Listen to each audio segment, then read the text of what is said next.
Hey, good morning and happy Sunday, Super Bowl Sunday, that is. I am your host, Tony Twist. This is ATW, All Things Wrestling Podcast. And we have a very special Super Bowl Sunday episode today. I know this is not really a show where we talk about football, but it is Super Bowl Sunday. And we have an amazing guest today.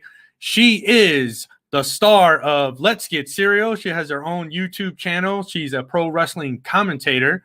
And I'm just going to go ahead and bring her in. This is Alyssa Marino. Good morning. How are you? Hello, my friend. How are you doing? I'm doing fantastic. It's Super Bowl Sunday.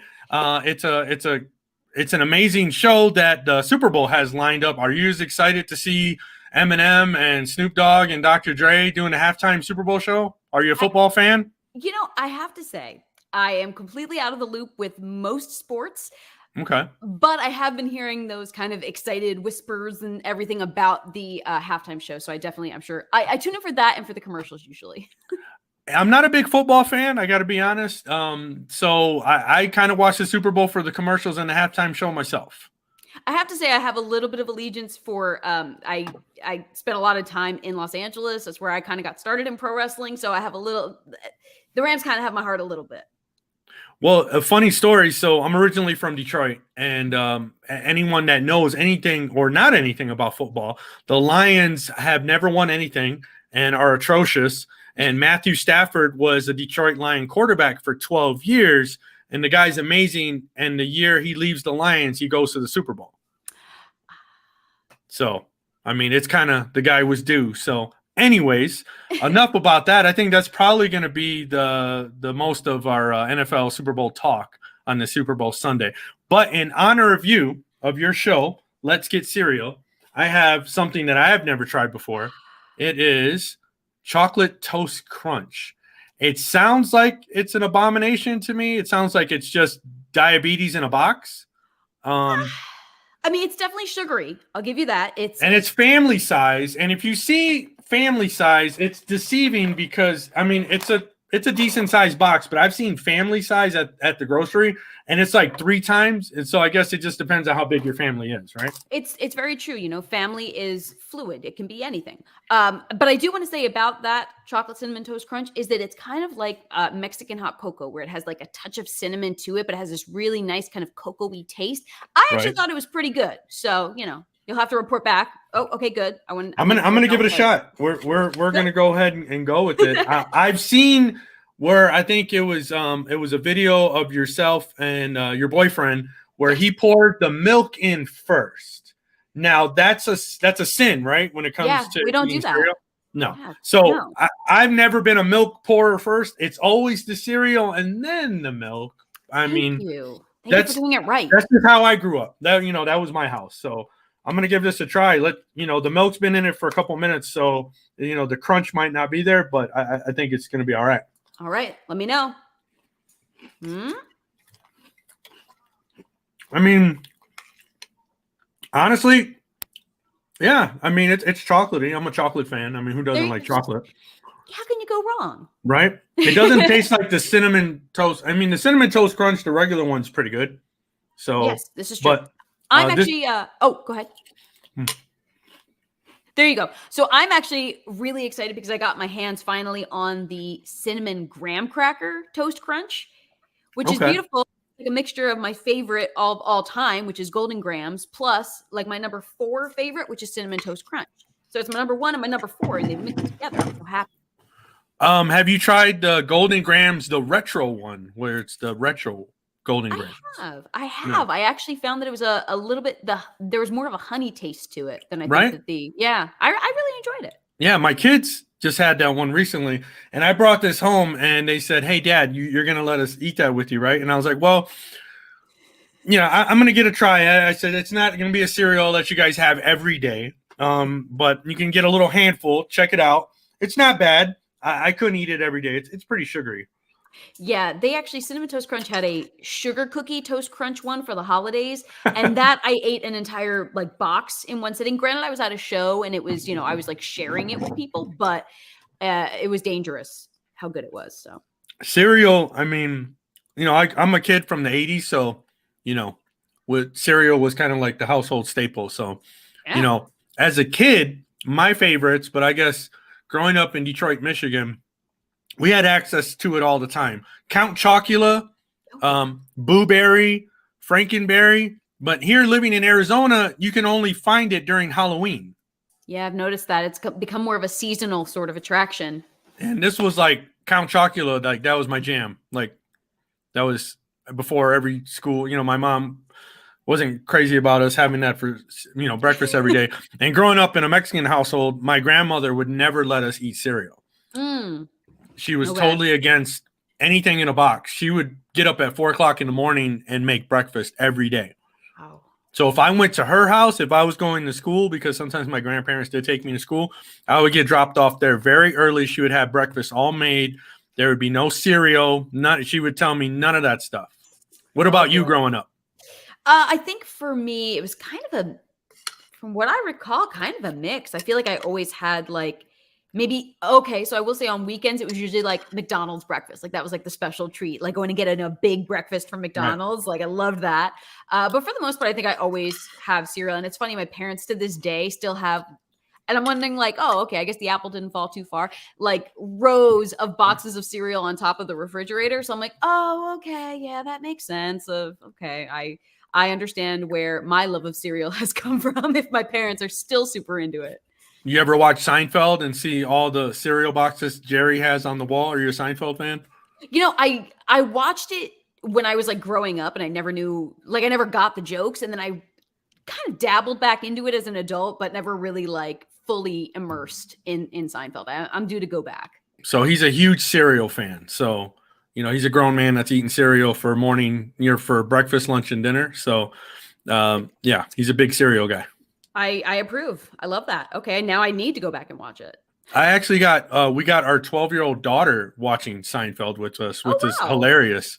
Like, there's some episodes that are not appropriate, right. But most of them are, and she's kind of got our humor. So she will sit down, and now that it's on Netflix, we can go and watch pretty much any episode that we want. And she thinks it's hilarious, and now she just started watching The Office with us. So. Classic. Good stuff. Good stuff. So tell me about yeah, exactly. We're trying to get her immersed in all the good stuff because the stuff on TV today, a lot of it's crap. I don't even watch it. Honestly, I don't. It's sad. Well, you're a pretty busy lady. You're traveling all around. So now I want to know all about Let's Get Serial, the pro wrestling commentating. I'm assuming you've been a lifelong wrestling fan. So, kind of. I grew up, I was super little when I first started watching wrestling with my great grandfather at the time. I was maybe like 5 and I didn't understand it. I just knew that like, oh, wow, Ric Flair's robe is super shiny and I really like him, even though he was a bad guy. And being just scared out of my wits of Paul Bearer. Not of The Undertaker, but of Paul Bearer. So I knew that I had things that made me feel certain ways and elicited emotion. But then I fell off literally until my 20s. And then once I started kind of watching again, it was actually when I moved to LA, my roommate was really into it. And it was so funny. The first thing I heard I think I was in the room and I hear Sami Zayn's entrance music. And I was like, well, hang on. I really like this song. What is this song? And I kind of like went to the room and then I was like, oh, wow. Okay. This is fun. I sat down, I watched it and literally, it's the silly saying of the rest was history, but that was where it kind of all started again for me from being a very little kid and watching and experiencing and feeling feelings and excitement over it. That's when it kind of all came back. Wow. So, yeah. So your great grandfather, you hear a lot of kids growing up. I watched it with my dad. I watched it with my grandpa or my uncle and, or my brothers. My brothers got me into it. So, yeah, but that's pretty awesome. So, man, your great grandfather watching wrestling. Oh, yeah. Where did you grow up? So I grew up in Philadelphia. It's the lovely map of Philadelphia behind me. So yeah, grew up, kind of like right outside the city, which was really cool. Basically to be able to have, if you wanted to be in the thick of all the excitement, it wasn't that far.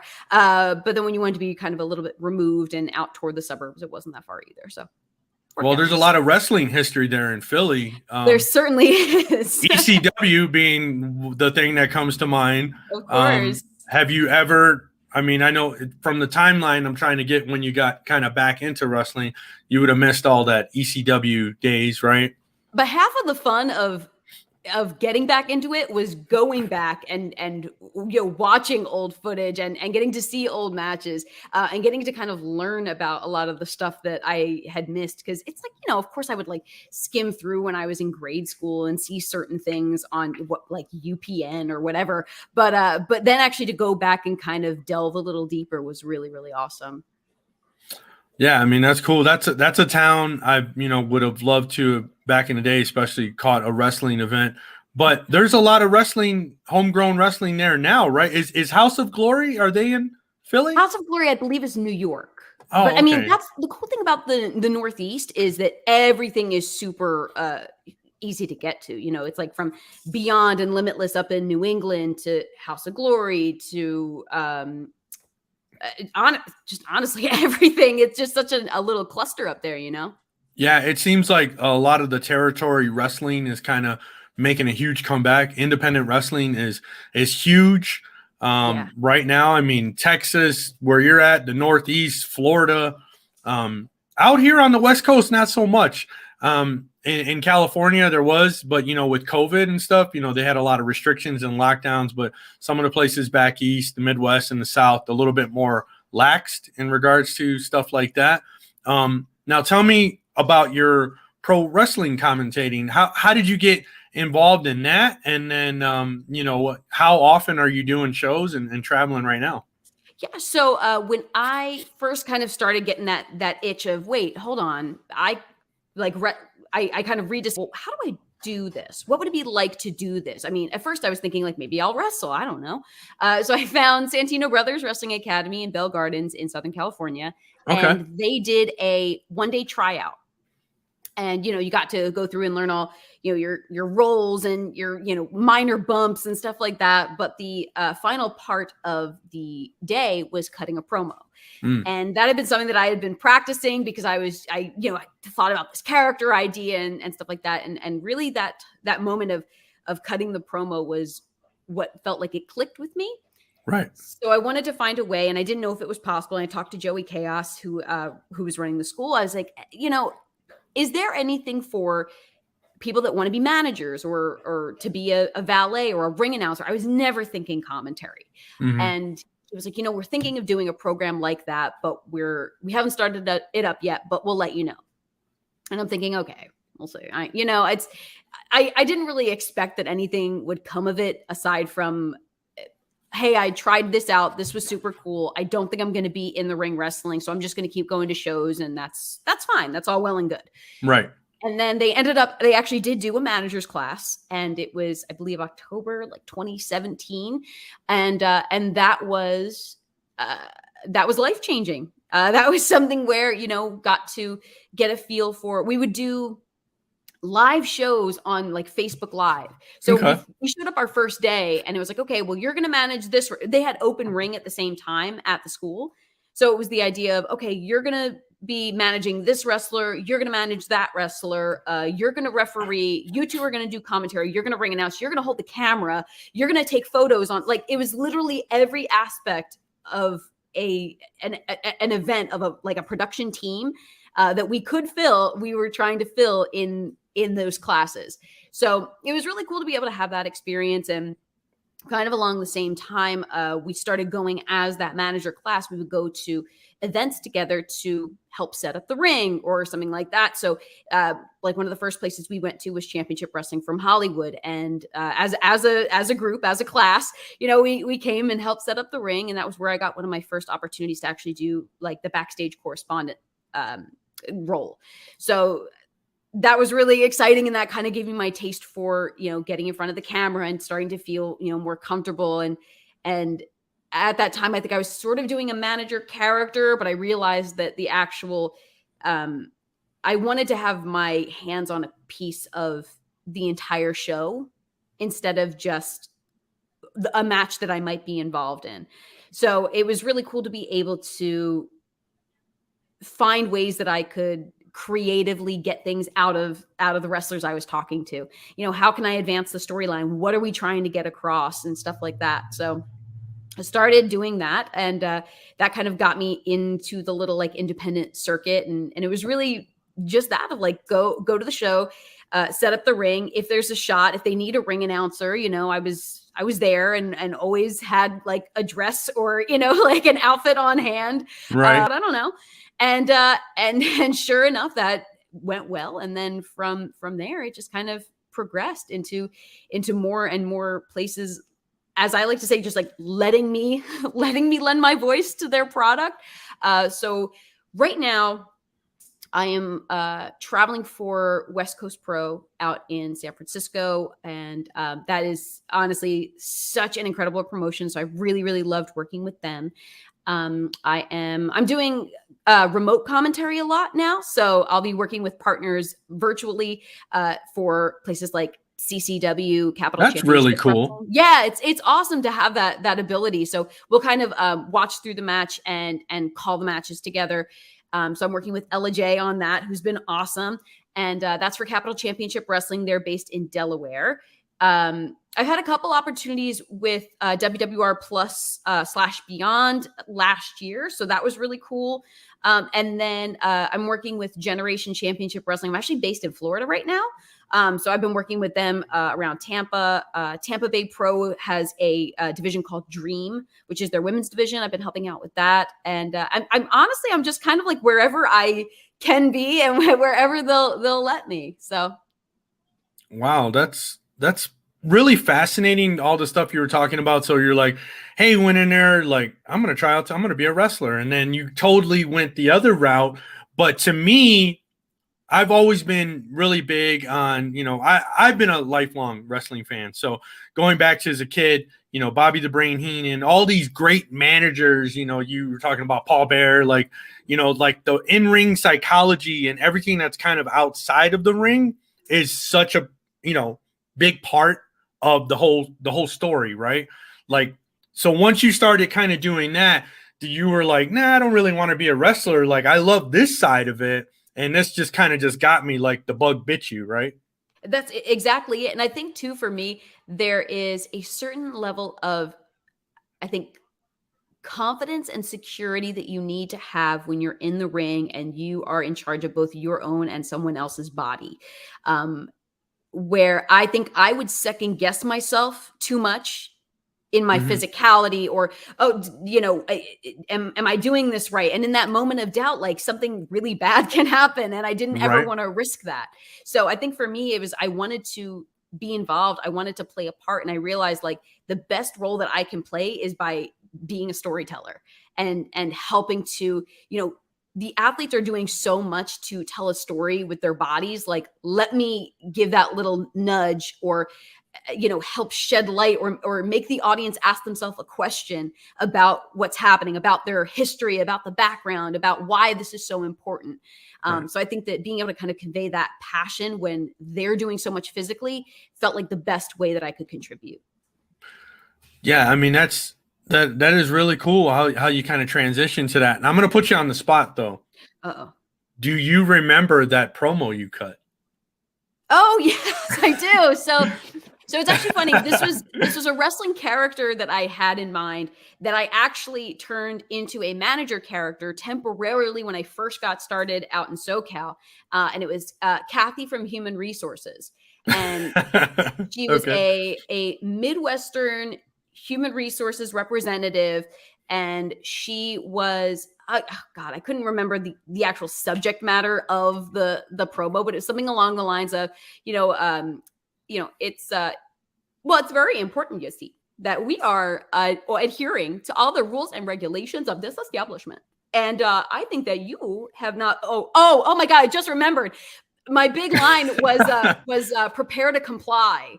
Oh, because okay. like compliance is always such a big thing. And is this HR compliant? It's like, well, prepare to comply. And that was like the line. So and you came up with that all on your own? I did, because I was actually working human resources in my job at the time. So I would Okay. take a lot of the like the verbiage that I would hear in meetings and be like, "Oh my god," because some of the things would just sound so like weird. Like I was like, synergistic endeavoring, like what does this mean? So I would just take Wow. these really like highfalutin words and like try and find ways that I could work them into promos, and it was just really really silly and fun. But that was what really clicked.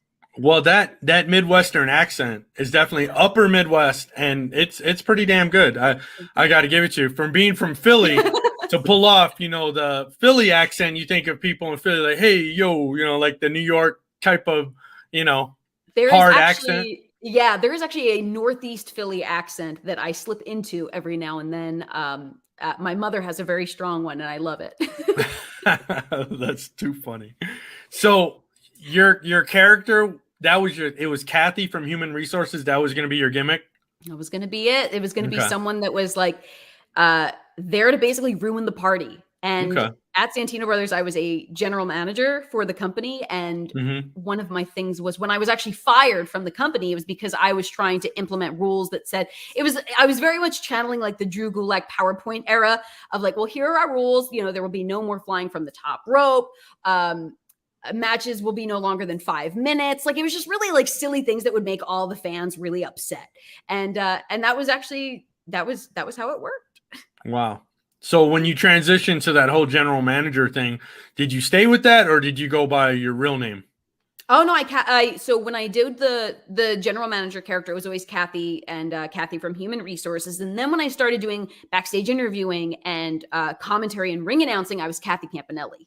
Okay. Yeah, and I wanted to still be Italian, and I Right. wanted Campanelli, I think, translated to like the bell ringer. So if I was ever a timekeeper, I'm like, this makes sense. I don't know. So Right. It kind of it sounds right. That's funny. yeah, Kathy Campanelli. Kathy Campanelli.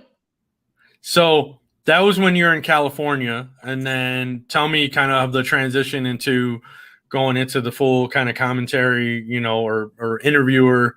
When did you transition over to your real name? Because I'm assuming you're going by your real name right now, I am, right? yes. Okay. So basically the way that happened was I got signed with NXT, and I was Cat Marino, because I had to find like a little way to, there were a couple combinations that I had been trying out, and I wanted to keep the cat from Kathy. And so I was down here doing ring announcing as a live event host. That's when I moved to Florida. And pretty much after, with the pandemic and everything shutting down, no live events means no live event hosts. So I was, part of the cuts for that. When I started coming back for, I was like, you know what, I'm going to bring back my show. I'm going to bring back Let's Get Serial. Nothing's happening. No, there weren't any shows. I wasn't really traveling.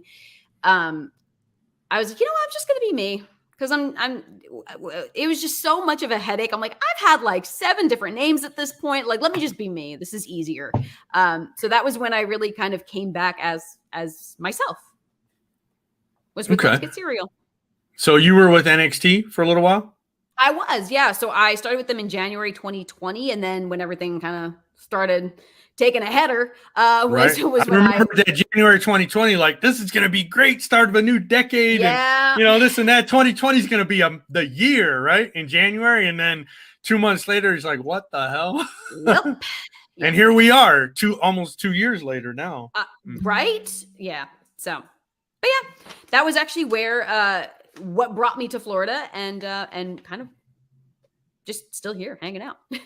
So tell me about Let's Get Serial. This is a really funny, just a cool little, thing that you got going. I was really fascinated when I first caught it on Instagram. When I caught you on Instagram, I was like, this is so cool. I was like, it's kind of, and there's other concepts that I'm now seeing, like Thunder Rosa is like eating tacos with Thunder Rosa. So I'm like, okay. I was like, did Alyssa be like, hey, you can't steal my thing here. Maybe try eating something else. Like, no, it's just funny to seeing different things kind of spawn from stuff like that. So kind of tell me, like, where did that come from? Like, obviously you're saying during lockdown and pandemic, people are just getting creative, right? So I had actually started Let's Get Serial before I was signed.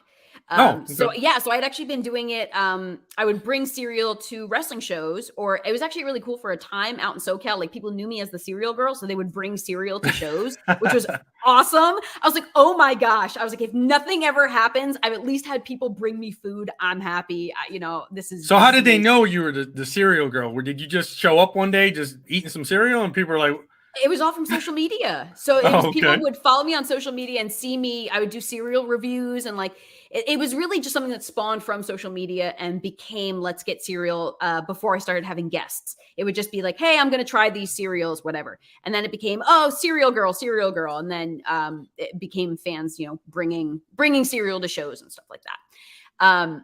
So then it became, hey, well, Heather Monroe, you're on this show too, and we're buddies. You want to sit down and try the cereal with me? And that's kind of where it came from. Was just kind of being on the same shows with friends and people I had a decent rapport with that were willing to spare a few moments to sit down and share a bowl of cereal with me. And then when I got signed, I kind of stopped doing the show because obviously, like the role of what I was doing, the adjustment to being in a brand new place was mind-boggling. And then when everything kind of was super haywire, I decided to bring it back with via Zoom, being able to reconnect with friends and kind of make new friends and stuff like that. So it was really cool to be able to kind of resurrect that in a way that I felt like was good for my mental health, to have a project to work on, but also to like connect with friends and people that I was just like excited to catch up with a lot of the time. That's really cool on how that started and how it just kind of progressed. And then, like during the whole lockdown and everything, it's like, shit, I need something to keep me from going crazy.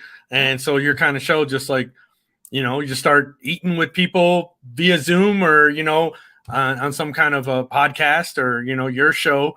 Tell me about, obviously I'm a huge wrestling fan. You're a wrestling fan. Is there someone that you've had on your show that you're kind of like starstruck, like, oh, this person, or is it mainly people that you already know and they just kind of come on, or are you having wrestlers reach out to you, hey, I want to eat cereal with you on your show? It's the really cool thing is it's kind of been a mix. Usually I'll be real. Usually it's friends of mine that are like, hey, I want to come on. I'm like, okay, cool. Like, let's do it. Or like, hey, I haven't chatted in a while. I'm like, sweet, let's grab cereal and do a Zoom call or something like that. There was one guest that I was very lucky to have on that I did not have a prior rapport with. And I wouldn't say starstruck, but definitely I felt very appreciative that I was able to have this guest on. And that was Renee Paquette. That's awesome. That was someone that was a huge influence to me. Being able to kind of hear her voice on a broadcast gave me, I think, a lot of confidence to feel like, okay, like this is something I can do. I can, like, seeing someone else do it made it feel like it was a little more empowering for me, who never really considered that could ever be a possibility. So I was, and she's amazing. She's fantastic. And honestly, like, I love oral sessions. So I was like, being able to connect with her. And I was actually right around the time that her cookbook came out. So we were able to like talk a lot about food and just stuff like that, and not even really a whole lot wrestling related. So it was really nice to be able to kind of connect with just a genuinely wonderful human that also I think was a huge inspiration to me. That's awesome. I think she's definitely one of the first women that, a major organization brought on. I was really disappointed, when she was, released by WWE, but I think her being at the broadcast table just brought something just that was desperately needed. And I think you're seeing it now, a lot more women in the pro wrestling commentary. And, it's, the backstage interviews have been there for a long time. But I think they're definitely given a much more serious role now, and with women like yourself, and I believe Sam Laterna. Veda Scott's incredible too. So they're definitely people I'm very excited to hopefully work with someday. Yeah, so that would have definitely. Were you doing it live with Renee, or did you guys do like a Zoom thing? Or we did a Zoom thing. It wasn't in person. No, unfortunately, just geographically, it was easier to connect via Zoom. Okay. Yeah, I think she's in Vegas. I actually think now maybe has come back east. Okay. But at the time she was in Vegas. Yeah. Oh, okay. Yeah, I mean that would have been really fun. I did watch that episode. I've caught a lot of your episodes. I think you had Brian Cage on, Yeah, that was one of my earliest ones. Scorpio Sky, right? Scorpio Sky's been on. That was such a cool episode because he had not actually purchased cereal in like 10 years or something. So we actually went to the supermarket and like did that portion of it. This was like pre-COVID, so we were able to like actually like meet up in person to do things. So that was cool. That is really funny. So like he's like, I've been off cereal, and somehow you got him back on. I was like, we need to fix that. Come on. So what's next for you? What's your 2022 look like? Where's Alyssa Marino going in 2022? I see you got a big map in the back. You were saying that you love maps. So tell me about that. And where are those maps taking you this year? Well, hopefully, I would love to be, have maps take me all over the world. For right now, West Coast Pro has been a really consistent one for me. So being up in San Francisco, usually on a monthly basis for their events, which you can watch on Independent Wrestling TV. They're fantastic. CCW, I will be partnering with 5cc, which is kind of in the Pacific Northwest. So I'll be working a bit with them as well. Generation Championship Wrestling down here in Florida. I'm trying to be all over the place. We'll see how that goes. I'm actually super excited because I will be debuting on the broadcast team for CFU, Combat Fights Unlimited, which is in Williamstown, New Jersey. That's coming up in March. Of course, I'm working with Shine and FIP with WWN down here in Florida on a monthly basis as well. The events are every other month, but I'm usually on the broadcast team for those as well. And probably much, much more, I hope. It sounds like you're a busy lady. So it sounds like those maps are taking you coast to coast, really, right? From the Pacific Northwest to, the West Coast to the Southeast. I mean, man, you sound like that. When I travel, I hate sleeping in hotel rooms. Is there a travel routine that you do, or how do you sleep when you're on the road? So I will say I'm very lucky. The only time I've had to go somewhere as of right now has been for West Coast Pro. So they truly take care of me. They're an awesome team. So I've always been pretty comfortable. Usually it's just the panic of, okay, like I don't want to sleep too much because I'm afraid I'll sleep through my alarm for my flight the next morning, right. Stuff like that. But no, for the most part, I think that I get it in my mind. I say like, I'm a traveler. I love to travel. And that's kind of like my mantra. So it's like, I will say TSA pre-check is where it's at. Because I think one of the things that gave me the most anxiety with traveling and flying especially was going through TSA and going through security for some reason. So that was a game changer for me, was doing the pre-check thing. So really just kind of strolling through, have like little things that I like to get, like Belvita breakfast biscuits or something like that. Like that is a must have when I'm traveling, or like a bottle of ginger ale, like just silly little things that are like comforts to me that I'm like, hey, I'm a traveler. I travel. I do this. And that it's like, I just give myself that mindset and then I just go. Right. So is there a travel cereal? Is there a go-to travel cereal that you have with you? Like, I got to have this cereal when I'm traveling. I won't say a travel cereal, but maybe like a cereal bar. Cereal bars are really good. Or there is a brand, I can't remember what they're called now. Nature's Bound something, but they're like fig bars. They're really, really tasty. They kind of are like a giant fig Newton, but they're a go-to. So as long as I can get something cereal that feels like cereal, even if it's not, just because it's a little tricky to do cereal on the go, Yeah. They make those little cereal containers, like little plastic ones with the little cap, and you pour your milk in and be good to go. And I will say I do have the Crunch Cup sent me a Crunch Cup where it looks like a travel mug and it has your milk and it's separated from your cereal. I did see that. I saw that on one of your posts. It's fantastic. Like, you eat a lot of cereal when a company sends you a Crunch Cup. I know I've made it.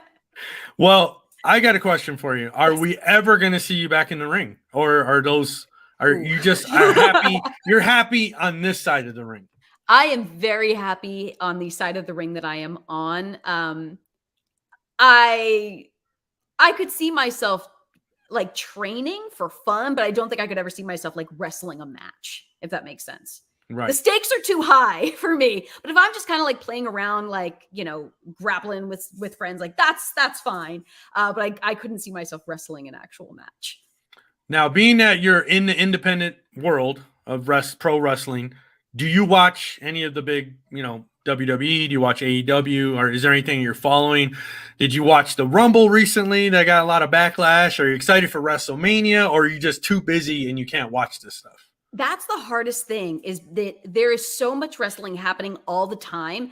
And usually when I do have time to watch it, I am watching independent, not even full shows a lot of the time. I'm watching matches to study because I'm going to see this person in action next week or something like that. So I will say I am kind of out of the loop of most mainstream wrestling right now.